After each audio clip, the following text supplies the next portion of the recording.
Сәлеметсіздер ме, құрметті менің оқырмандарым? Бізде енді 30 жылдан аса еңбек тәжірибеміз болғандықтан адамды емдеуде өте мұқияттықпен қараймыз. Өте мұқияттықпен қараймыз, өйткені аурудың характері белгілі болады. Кей жағдайда болады, грыжамен ауырып келеді, кісілер жаңағы грыжасына, бел грыжасына өте қыздыратын майздарды көп жағады. Суып тұрған сияқты болып, ол қыздыратын мәз оның омыртқаның ортасындағы нервісі бар басқа талшықтары, былайынша айтқанда соның барлығы ісініп кетеді. Ісініп кетеді да грыжа бірте-бірте аяққа, седалищный нервтерге және тізеге, тобыққа, аяққа қарата ауырлық салмақ көріне береді грыжадан. Сондықтан мен грыжасы бар адамдарға көбінесе айтамын, қыздыратын май жақпаңыздар деймін. Қыздырмаңыздар деймін. Қайта ол грыжаға жаңағы ішіндегі ыстығын алатын суықтық нәрселерді салу керек болады. Мысалы, компресс деп салу керек болады. Компрессті неден істейсің десе, үй жағдайындағыны айтсам, біреулер күлер енді. Бірақ та кәдімгі үйдегі ұн бар ғой, қара ұн, сол ұнды кішкентай ғана бір жұмыртқаның сарысын, я болмаса ағын, айырмашылық жоқ. Бірақ көбінесе белге сарысы жақсы болады. Жұмыртқаның сарысын жаңағы ұнға араластырып, компресс жасау керек болады. Компресс жасау керек болады. Сонда сіз беліңіздегі ішіндегі ысып тұрған температураны былайша айтқанда аласыздар. Өте жеңіл болады. Міне үй жағдайда соны істеуді ұмытпаңыздаршы. Ал енді одан кейін бізге келіп емделуге болады. Грыжа еміне өте мұқиятпен емдеу керек болады. Кейбіреулер миына құйып алады, мысалы.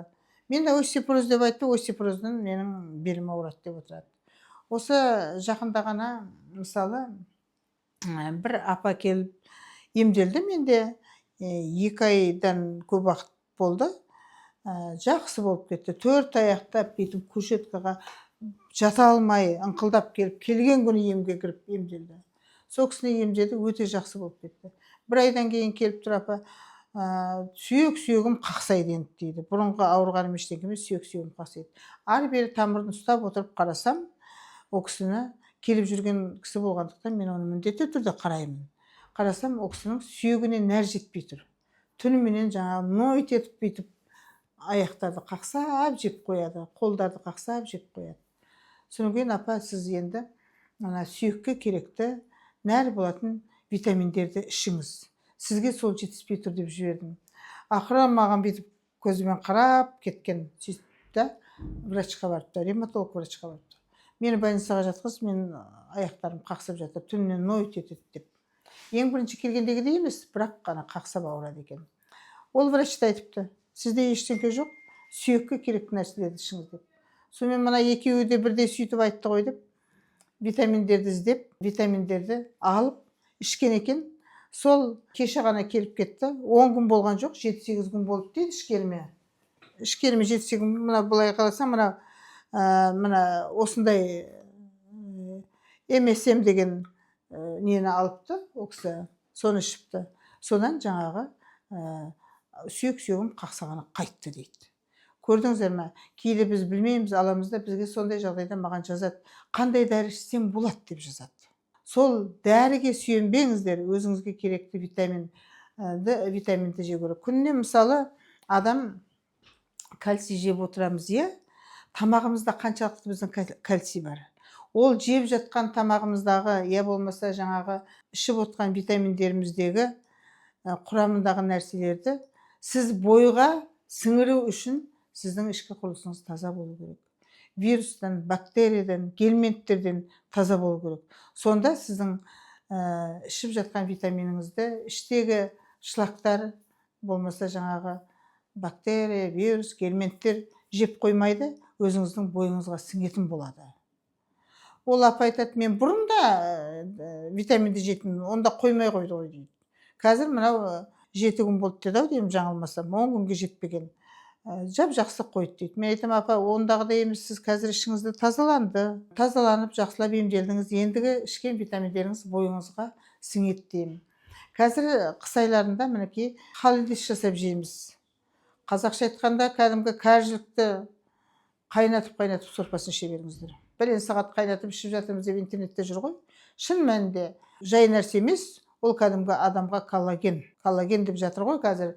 Бетті де тартады, беттің терілерін де тартады, бойыңыздағы денеңіздегі терілерді де тартады және мына сүйектің екі ортасына нәр береді.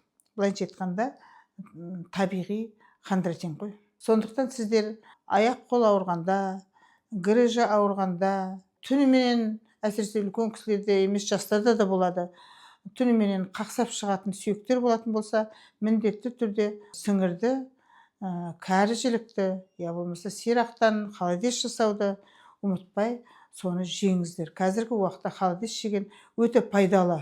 Мына қыстың басында қазір мал да көп сойылады, бір жағы ол холодец еріп кетеді ғой. Сондықтан қазір ерімейді, тіптен сол холодецті көбірек жеңіздер. Сіздердің сүйектеріңізге жақсы нәр береді. Содан кейін жаңағы тек қана кальций іше бермей, кальций, магний, селен деген бәрі араласқан витаминдерді ішу керек болады. Сонда сіздерге жаңағы сүйектеріңіз қақсамайтын болады. Сондықтан витаминді қалай ішу керек, қай уақытта ішу керек, оны да ұмытпаңыздар. Әсіресе сүйекке керек витаминдерді кешкі 9 пен 11-дің ортасы, я болмаса ертеңгі 9 пен 11-дің ортасында сіздердің бойларыңызға жақсы жұғады. Осыны біліп алғандарыңыз жөн деп ойлаймын. Қандай да болмасын, менің парақшама жазылып, тіркеліп, тәжірибемнен шыққан керекті өздеріңізге керек деген нәрселерді түйіп алуларыңызға болады. Интернет желісінде бөлісіңіздер және комментарий жазсаңыздар, сұрақтарыңызға жауап беріп отырамын. Көбінесе WhatsApp-қа жазыңыздар дегім келеді. Сіздермен болған мен Сәрия Бәсеткүл. Әр уақытта сүйегімізді сақтай білейік, сүйегіміздің нәрін толықтыра білейік. Әсіресе біз тамақпен көбірек толықтырайық. Әсіресе мына тізесі, белі ауырған адамдар, ой, жүрсем көп ауырып кетеді белім деп айтып жатады. Я болмаса аяғым көп жүрсем ауырады деді. Өзіңіздің шамаңызға қараңыз. Жайлап ауырып бара жатса кішкене дем алып, бірақ жүруді тоқтатпаңыз. Өйткені қаныңыз қоюланып қалады. Су ішуді ұмытпаңыз. Қан қоюланған сайын сіздің жүрмеген сайын тізелеріңіздің ортасы зақымдана беріп, қиын жағдайға алып келеді. Сондықтан сүйегімізді күтейік, құрметті менің оқырмандарым. Сіздермен болған мен Сәрия Бәсеткүл.